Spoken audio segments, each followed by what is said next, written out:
പ്രശ്നങ്ങൾ ഉണ്ടാക്കാം. മനസ്സിന് മാത്രമല്ല, നമുക്ക് നമ്മുടെ മക്കളെ പോലും നഷ്ടപ്പെടുന്ന ഒരവസ്ഥയിൽ ഇവരെ എത്താറുണ്ട് ഈ ഒരു മാർക്ക് പ്രശ്നം കാരണം.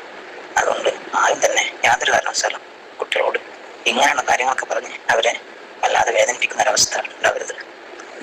എല്ലാവരും ശ്രദ്ധിക്കേണ്ട കാര്യങ്ങളെന്ന് പറഞ്ഞാൽ അങ്ങനെയുള്ള കാര്യങ്ങളൊക്കെ നമ്മൾ വളരെയധികം ശ്രദ്ധിക്കണം. ഇപ്പോഴേ അവരോട് പറയണം, എത്ര മാർക്കാണെങ്കിലും ശരി, എനിക്ക് പഠിച്ചോ വിധിച്ചൊരു മാർക്കുണ്ടാവും.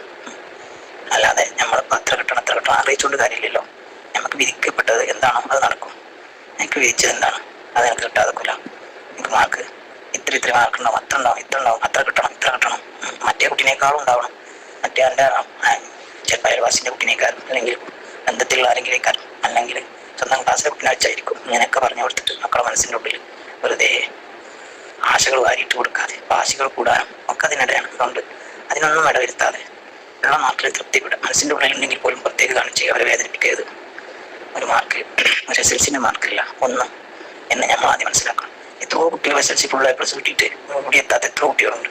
പിന്നെ പ്ലസ് ടു എത്തുമ്പോൾ അവർ ഒന്നും കൂടെ വീക്കായിട്ടുണ്ടാവും. പിന്നെ അങ്ങോട്ടുള്ള കാര്യങ്ങളും എത്രയോ മോശമായ കുട്ടികളുണ്ട്. പക്ഷേ SSLC മാർക്കില്ല, തീരെ പഠിക്കാത്തൊരു കുട്ടിയായിരുന്നു. എങ്കിലും ഇന്ന് അവൻ എവിടെയോ എത്തി എന്ന് പറയുന്ന കുട്ടികളുണ്ട്. നമ്മൾ അതൊന്നുമല്ല ഭാവി തീരുമാനിക്കണം. ഭാവിയിൽ നമ്മൾ ആരാവണമെന്ന് ആദ്യമേ ദൈവം ഉറപ്പിച്ചു വെച്ചിട്ടുണ്ട്. നമ്മൾ ആരാവണം, നമ്മൾ എന്താവണം എന്നൊക്കെ പഠിച്ചറപ്പ് വരുത്തുന്നുണ്ടല്ലോ. അവൻ ആദ്യം തീരുമാനിച്ചിട്ടുണ്ട്. അതേ നമുക്ക് ആവാൻ കഴിയുള്ളൂ. ശ്രമം വേണം, വേണ്ട എന്നല്ല.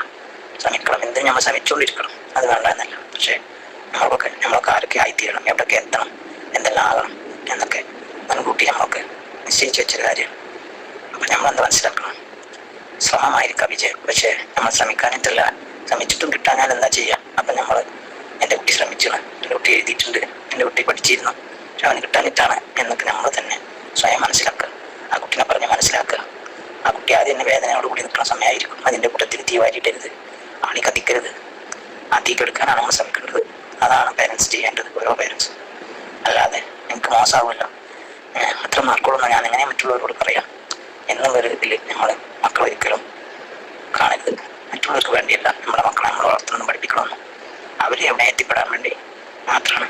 അപ്പം എൻ്റെ മകൻ 10ാം ക്ലാസ് മാർക്ക് കുറഞ്ഞത് എഴുതി എൻ്റെ മകൻ എവിടെ എത്താതിരിക്കില്ല.